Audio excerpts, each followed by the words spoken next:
ನಮಸ್ತೆ. 26/9/2025 ಶುಕ್ರವಾರ, ಶುಕ್ಲ ಪಕ್ಷ ಅಂದರೆ ಬೆಳೆಯುವ ಚಂದ್ರ. ಸೌರಮಾನ ಪದ್ಧತಿಯ ಪ್ರಕಾರ ಪುರಟಾಸಿ ತಿಂಗಳು. ಅದರಲ್ಲೂ ಪುರಟಾಸಿ ತಿಂಗಳಲ್ಲಿ ಶನಿವಾರ ವಿಶೇಷವಾಗಿರುತ್ತದೆ. ಇವತ್ತು ಶುಕ್ರವಾರ, ನಾಳೆ ಶನಿವಾರ ಬರುತ್ತದೆ. ಆ ಕಡೆ ಸ್ವಾಮಿ ವೆಂಕಟೇಶ್ವರನ್ನ ಅಂದರೆ ತಿರುಪತಿ ತಿಮ್ಮಪ್ಪ ಅಂತೀವಿ, ಅದನ್ನು ಆಚರಣೆಯಲ್ಲಿಟ್ಟಿರೋರು ಸೌರಮಾನದವರು. ಹಂಗಾಗಿ ನಾಳೆ ಒಂದು ವಿಶೇಷ ದಿನ. ಇವತ್ತಿನ ಚತುರ್ಥಿ ತಿಥಿ ಇದೆ, ಬೆಳಗ್ಗೆ 9:33 ಆಮೇಲೆ ಬರುವಂಥದ್ದು ಪಂಚಮಿ ಅಂದರೆ 5ನೇ ತಿಥಿ, 5ನೇ ದಿನ. ಇವತ್ತಿನ ನಕ್ಷತ್ರ ವಿಶಾಖ, ರಾತ್ರಿ 10:08:53 ಆನಂತರ ಅನುರಾಧ ನಕ್ಷತ್ರ. ಚತುರ್ಥಿ ಆದ ಮೇಲೆ ಬರುವ ಪಂಚಮಿಯಲ್ಲಿ ವಿಶಾಖ ನಕ್ಷತ್ರ ಸೇರುವಂಥದ್ದು ದೋಷವಲ್ಲ, ಶುಭವೇ. ಆದರೂ ವಿಶಾಖ ನಕ್ಷತ್ರದಲ್ಲಿ ಮುಹೂರ್ತ ಕಾರ್ಯಗಳು ಮಾಡೋದಿಲ್ಲ, ಪ್ರಾರಂಭ ಮಾಡೋದಿಲ್ಲ. ಆದರೂ ಎಂದೋ ಮಾಡಿರೋದು ಅದನ್ನು ನೀವು ಕಂಟಿನ್ಯೂ ಮಾಡ್ಬೋದು. ಕುಲವೃದ್ಧಿ ಅಂತ ಇರೋದರಿಂದ ಹೆಚ್ಚಿನ ತೊಂದರೆಗಳಿಲ್ಲ. ಆದರೂ ಶುಭ ಸಮಯ ಅನ್ನೋದು ರಾತ್ರಿಯೇ ಪ್ರಾರಂಭವಾಗುವಂಥದ್ದು. ರಾತ್ರಿ 10:08 ಮೇಲೆ ಅನುರಾಧ ನಕ್ಷತ್ರ ಪ್ರಾರಂಭವಾಗುತ್ತದೆ. ಅದು ಒಂದು 60% ಚೆನ್ನಾಗಿರುತ್ತದೆ. ಆದರೆ ಆರೋಗ್ಯದ ವಿಷಯಗಳಲ್ಲಿ ಈ ದಿನದಲ್ಲಿ ಯಾರೇ ಆದರೂ ವಯಸ್ಸಾದವರು ಮತ್ತು ಸ್ವಲ್ಪ ದೋಷ ಇರುವವರು ಗಮನಿಸಲೇಬೇಕು. ಇದರಲ್ಲಿ ಇಷ್ಟು ವಿಷಯಗಳು ನಾವು ನೋಡಿದ್ದೀವಿ ಅಂತಂದರೆ, ಇವತ್ತಿನ ದಿನದಲ್ಲಿ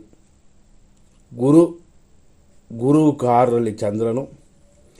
ಹಂಗಾಗಿ ಇವತ್ತಿನ ದಿನ ಪ್ರಕಾರ ಷಷ್ಠಾಷ್ಟಮ ದೋಷವಿರೋದು, ಮಕ್ಕಳು ಆಗೋದಕ್ಕೆ ಶುಭ ದಿನವಲ್ಲ. ಇನ್ನು ಬೇರೆ ಬೇರೆ ವಿಷಯಗಳನ್ನ ನೋಡ್ಕೋಬೇಕು. ಯಾಕಂದರೆ ಮಕ್ಕಳು ಹುಟ್ಟೋದು ಅನ್ನೋದೇ ಒಂದು ಮುಹೂರ್ತವೇ.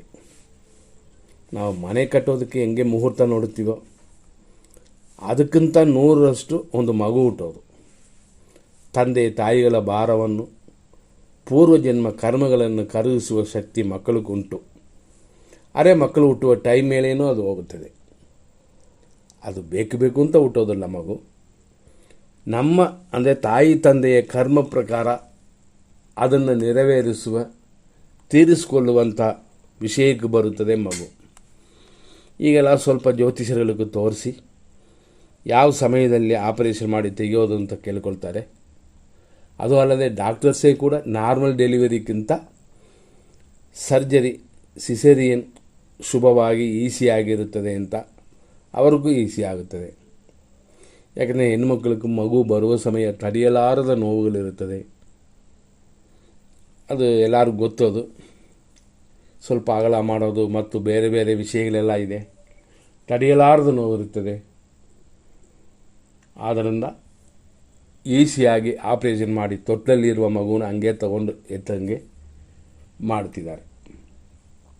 ಇವತ್ತಿನ ವಿಶೇಷವಾಗಿ ನಾವು ಹೇಳುವಂತೆ ಸೆಪ್ಟೆಂಬರ್ ತಿಂಗಳು 26 ಶುಕ್ರವಾರ ಕೂಡಿ ಬಂದಿದೆ. ಇವತ್ತು ವಿಶೇಷವಾಗಿ ಬೇರೆ ಏನು ಒಳ್ಳೆಯದಿದೆ ಅಂತಂದರೆ, ಆದಷ್ಟು ಮಕ್ಕಳು ಆಗದೇ ಇರೋದು ಉತ್ತಮ. ಒಳ್ಳೆಯ ಕಾರ್ಯಗಳನ್ನ ಮಾಡ್ಬೋದು, ಮುಹೂರ್ತ ಕಾರ್ಯಗಳು ಬೇಡ.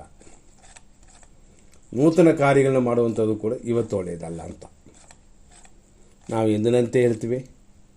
ಒಳ್ಳೆಯ ಟೈಮ್, ಕೆಟ್ಟ ಟೈಮೆಲ್ಲ ಒಂದೇ ಸತಿ ಅಂದರೆ ಎವ್ರಿ ಅವರ್ಸ್ ಅಂದರೆ 6, 7, 8, 9 ಗಂಟೆ ಅಂತ ವಿಂಗಡಿಸಿ ಹೇಳಿದ್ದೀವಿ.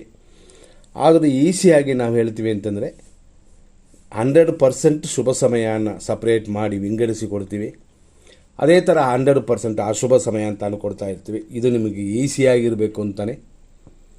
ಮತ್ತು ಎವ್ರಿ ಅವರ್ ಬೇಕು ಅಂತಂದರೆ ಅದು ನೀವು ನಮ್ಮ ಹತ್ರ ತೊಗೋಬೋದು. ಈಗ ನಮ್ಮ ಹತ್ರ ಬಿಗಿನರ್ಸ್ ಅಸ್ಟ್ರಾಲಜರ್ ಎಲ್ಲ ನಮ್ಮ ಹತ್ರ ತೊಗೊಳ್ತಾ ಇದ್ದಾರೆ. ಯಾವ ಥರ ಅಂತಂದರೆ ಒಂದು ಫುಲ್ ಚಾರ್ಟ್, ಎವ್ರಿ ಅವರ್ ಹೆಂಗಿರುತ್ತೆ ಅಂತ, ಲಗ್ನ, ರಾಶಿ, ಅದ್ರ ಜೊತೆ ದುರ್ಮುಹೂರ್ತಗಳು, ರಾಹುಕಾಲ, ಮೃತ್ಯು, ಯಮಗಂಡ ಕಾಲ, ನಕ್ಷತ್ರ ವಿಷಕಟಿಕ ಕಾಲ, ವಿಷಕಾಲ, ಇದೆಲ್ಲ ಸಪ್ರೇಟ್ ಮಾಡಿರ್ತೀವಿ. ಇದು ತುಂಬ ಯಾರ ಹತ್ರನೂ ಎಲ್ಲೂ ಸಿಗದೇ ಇರುವ ಒಂದು ವಿಷಯ. ಪಕ್ಕಾ ಅದನ್ನು ನೋಡ್ಕೋಬೋದು, ಎಂತೆಂಥವರು ನೋಡ್ಬೋದು, ಈಸಿಯಾಗಿರುತ್ತದೆ ಅಂತ. ಈ ರೀತಿ ನಾವು ರೆಡಿ ಮಾಡಿ ಇಟ್ಟಿರ್ತೀವಿ. ಅದನ್ನು ಕೂತ್ಕೊಂಡೇ ನಾವು ರೆಡಿ ಮಾಡಿದ ಮೇಲೆ ನಾವು ಆಡಿಯೋ ಮಾಡ್ತಾಯಿದ್ದೀವಿ. ಆದ್ದರಿಂದ ಪ್ರತಿಯೊಂದು ಜ್ಯೋತಿಷ್ಯರಿಗೂ ಉಪಯೋಗ ಆಗುವಂಥ ವಿಷಯ ಇದು. ಪರ್ಚೇಸ್ ಮಾಡ್ಬೋದು. ಎವ್ರಿ ಡೇ ವಿಶೇಷ ಇದರಲ್ಲಿ ಇರ್ತದೆ. ಹಂಗಾಗಿ ಇವತ್ತಿನ ದಿನ ಪ್ರಕಾರ ನೀವು ಎಲ್ಲೋ ಯಾರ ತನೋ ಒಂದು ಮುಹೂರ್ತ ಕೇಳಿರ್ಬೋದು. ಕೆಲವರು ಫ್ಯಾಮಿಲಿಯಲ್ಲೇ ಒಬ್ರಿಗೆ ಇಷ್ಟ, ಇನ್ನೊಬ್ರಿಗೆ ಬೇಡ, ಇನ್ನು ಯಾರ ತನ ತೋರಿಸೋಣ ಅಂತ ಇರುತ್ತದೆ. ಅದು 100% ಸರಿ ಇದೆಯಾ, ಸರಿಯಾಗಿದೆಯಾ ಅಂತ ನೋಡ್ಕೊಳ್ಳೋಕ್ಕೆ ಅದನ್ನು ಕೂಡ ನಮ್ಮ ಹತ್ರ ತೊಗೋಬೋದು, ಫ್ಯಾಮಿಲಿಯವರು ಕೂಡ. ಹಂಗಾಗಿ ಇದು ನಿಮಗೆ ಖಂಡಿತ 100% ಉಪಯೋಗ ಆಗುತ್ತೆ. ಈಗ 100% ಶುಭ ಸಮಯಗಳನ್ನ ನೋಡೋಣ. ಏನೇ ನಕ್ಷತ್ರ ಇದ್ದರೂ, ಏನೇ ತಿಥಿಗಳಿದ್ದರೂ ಇದನ್ನು ನೀವು ಫಾಲೋ ಮಾಡ್ಬೋದು. ಬೆಳಿಗ್ಗೆ 6:09ರಿಂದ 8:32ವರೆಗೂ ಶುಭ ಸಮಯ, 9:24ರಿಂದ 10:38, 12:11ರಿಂದ 12:33, ಮಧ್ಯಾಹ್ನ 1:25ರಿಂದ 2 ಗಂಟೆವರೆಗೂ, ಸಂಜೆ 4:44ರಿಂದ 7:15 ಸಂಜೆಯವರೆಗೂ, ಅದೇ ಥರ ರಾತ್ರಿ 9:07ರಿಂದ ಲೇಟ್ ನೈಟ್ ಅಂದರೆ ರಾತ್ರಿ 2:37 ಒಂದು ಶುಭ ಸಮಯ. ಇದು ಬಿಟ್ಟರೆ ಬೆಳಗಿನ ಜಾವ 4:41ರಿಂದ ಶುಭವಾಗಿದೆ. ಇದೆಲ್ಲ ನಕ್ಷತ್ರವನ್ನು ತಗೊಂಡು ಮತ್ತು ಏಕವಿಂಶತಿ ದೋಷಗಳನ್ನು ನೋಡಿ ನಾವು ಹೇಳಿದಂತೆ ಗೌರಿ ಪಂಚಾಂಗ, ರಾಹುಕಾಲ, ಯಮಕಂಠ ಕಾಲಗಳು ಮತ್ತು ತಿಥಿ ಬರುವ ದೋಷಗಳು ಆ 1 ಗಂಟೆಯ ಕಾಲದಲ್ಲಿ ಹೆಂಗಿರುತ್ತೆ ಅಂತ ಇದೆಲ್ಲ ವಿಂಗಡಿಸಿ ನೋಡಿರುವಂಥದ್ದೇ ಇದು. ಹೆಚ್ಚು ಕಮ್ಮಿ ನಮ್ಮ ಪ್ರಯತ್ನಗಳಲ್ಲಿ ಎಷ್ಟೆಲ್ಲ ಆಗುತ್ತದೋ ಅಷ್ಟೆಲ್ಲ ಮಾಡಿರ್ತೀವಿ. ಬಿಗಿನರ್ಸ್ ಅಥವಾ ಮಹಾನುಭಾವರು ಕೂಡ, ಜ್ಯೋತಿಷದಲ್ಲಿ ಪಂಡಿತರು ಕೂಡ ಇದನ್ನು ತಗೋಬೋದು. ಯಾಕಂದರೆ ಈಸಿ ವರ್ಕು. ಯಾಕಂದರೆ ನಾವು ರೆಡಿ ಮಾಡಿರ್ತೀವಿ, ರೆಡಿ ಟು ಫುಡ್ ಥರ. ಹಂಗಾಗಿ ಇದು ಉಪಯೋಗ ಆಗುತ್ತೆ. ಮತ್ತು 100% ಕೆಟ್ಟ ಟೈಮ್ ನೋಡೋಣ. ಈ ಕೆಟ್ಟ ಟೈಮ್ 100% ಅರ್ಥ ಏನು ಅಂತಂದರೆ, ಇದರಲ್ಲಿ ಯಾವ ಕಾರ್ಯನೂ ಪ್ರಾರಂಭ ಮಾಡಬಾರ್ದು ಅಷ್ಟೇ. ಒಳ್ಳೆಯ ಸಮಯದಲ್ಲಿ ಪ್ರಾರಂಭ ಮಾಡಿರುವ ಕಾರ್ಯಗಳನ್ನ ಈ ಸಮಯದಲ್ಲಿ ಕಂಟಿನ್ಯೂ ನೀವು ತಗೋಬೋದು. ಉದಾಹರಣೆ 8:34ರಿಂದ 9:22 ಇದು ದುರ್ಮುಹೂರ್ತ. 10:40ರಿಂದ 12:11 ರಾಹುಕಾಲ.